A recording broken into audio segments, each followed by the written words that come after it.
Hello. The story I want to share with you today takes place in Hong Kong in the early 1980s. A shocking case rocked the city back then. A series of murders committed by a killer who struck repeatedly, targeting young women on rainy nights, sending waves of panic through the public.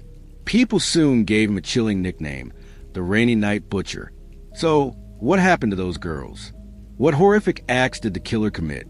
Let's rewind time and go back to February 12, 1982.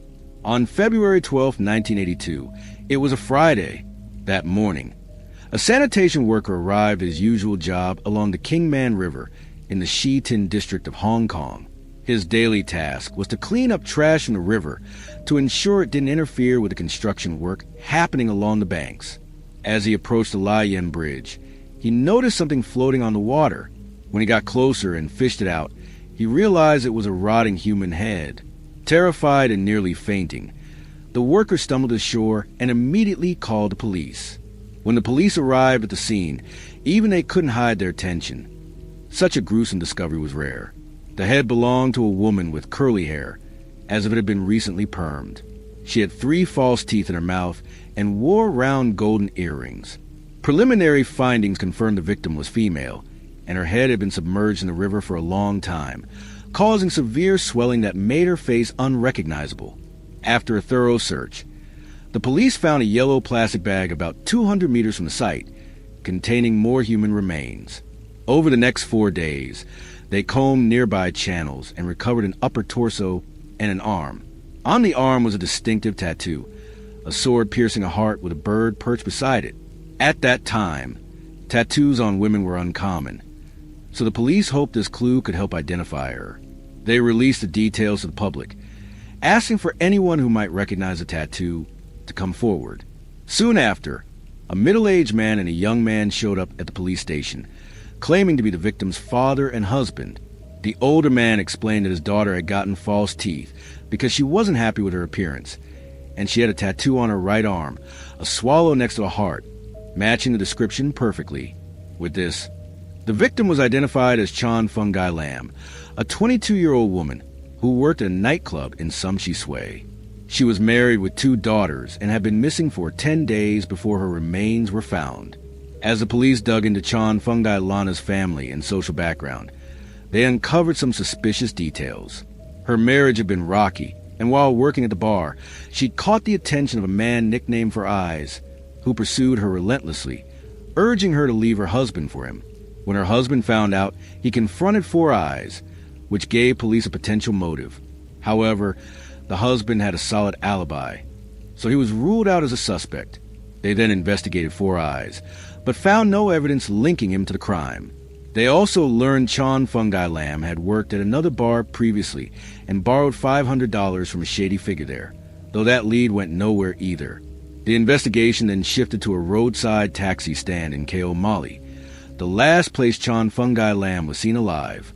According to her co-workers, on the night of February 3rd, she'd been so drunk she could barely stay conscious.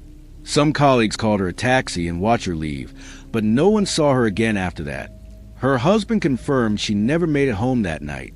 The police tried to track down the taxi, but with no one recalling the license plate and the sheer number of taxis in the city, it was like searching for a needle in a haystack. In the months that followed, more women went missing in the area, all disappearing on rainy nights. Fear and anxiety spread like wildfire. One woman even jumped out a taxi on a rainy night, convinced she was about to become the next victim after hearing the news. The investigation stalled for months until mid-August, when a phone call changed everything. The caller was an employee at a photo shop who discovered something unsettling while processing pictures. Images that looked like human body parts. Alarmed, he urged the police to come take a look. The police rushed to the shop and learned the photos weren't taken there. They'd been brought in by a customer whose own equipment had broken down. A staff member named Chung explained that this wasn't the customer's first visit. The man claimed he worked photographing bodies in a morgue and handled the images himself to avoid upsetting others. But that day, Chung had stepped out, leaving another employee to process the photos, who then called the police in a panic. Examining the images, forensic experts determined the bodies were fresh, dead for no more than 3 hours. Unlike cadavers used for medical training, which are preserved and stiff, these showed no signs of rigor mortis. The cuts on the bodies were sloppy, suggesting the person who dismembered them lacked surgical skill or proper tools. This ruled out any legitimate medical purpose. In one photo, a reflection in a water droplet revealed half a girl's face, strikingly similar to Gruesome, a 17-year-old reported missing a month earlier. The customer who brought in the photos was now a prime suspect. Unfortunately, Chung could only vaguely describe the man, no name or address. To catch him, the police set up a sting operation, stationing undercover officers disguised as shop staff and local vendors around the photo shop. They mixed in unrelated photos with the originals and waited. At 6 p.m. on August 17th, a taxi pulled up and a man in his 20s stepped out. The customer had returned.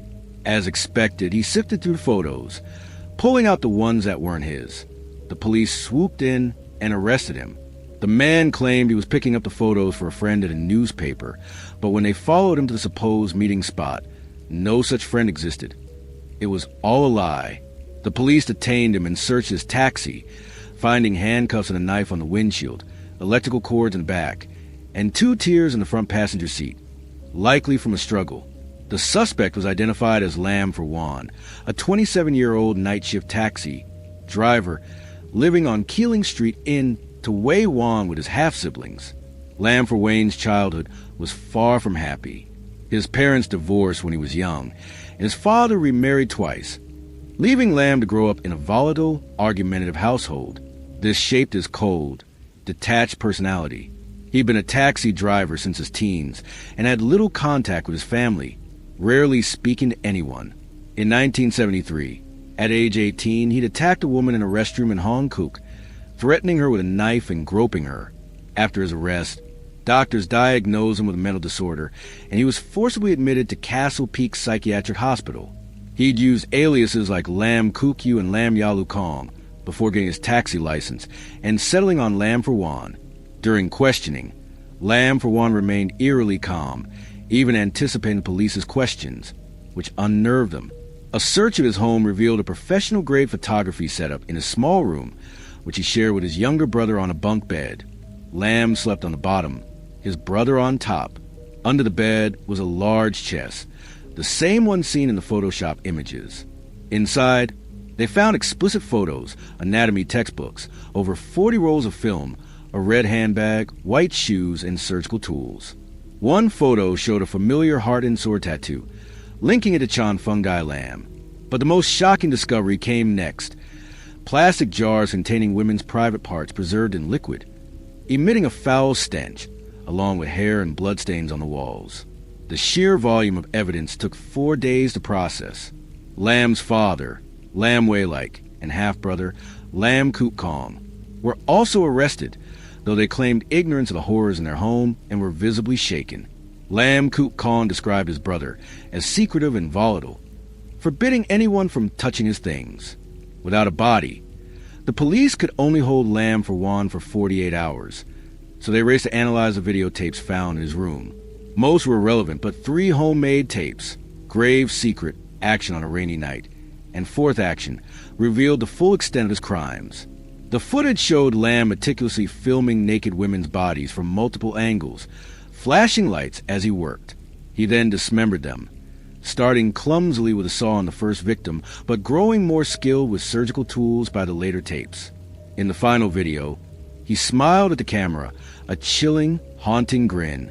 Confronted with this evidence, Lam still denied everything until he asked that the photos would be made public. When the police confirmed they would, he finally confessed, and the gruesome timeline of his crimes came together. Lam for Wan, a taxi driver, often picked up passengers in Sam Shi Sui. He knew the nightlife scene well and targeted women late at night. On February 3rd, 1982, under pouring rain, Chan Fungi Lam, too drunk to stay awake, was refused by several drivers before Lam agreed to take her. On the way, her drunken directions and vomiting in his cab enraged him.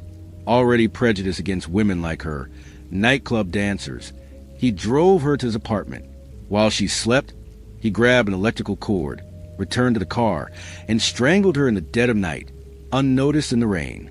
He stuffed her into a bag from his trunk, hid her under his living room sofa, and went to bed, plotting his next move. The next day, when his family was out, Lamb's twisted fascination with female bodies took over. He photographed Chon Fungdi Lana's corpse piece by piece, taping her eyes shut so she couldn't see him. Using a saw, he cut her into 7 parts, wrapped them in newspaper, and dumped them in a wooded area near Fertan. Heavy rain later washed the remains into the Kingman River, where they were found.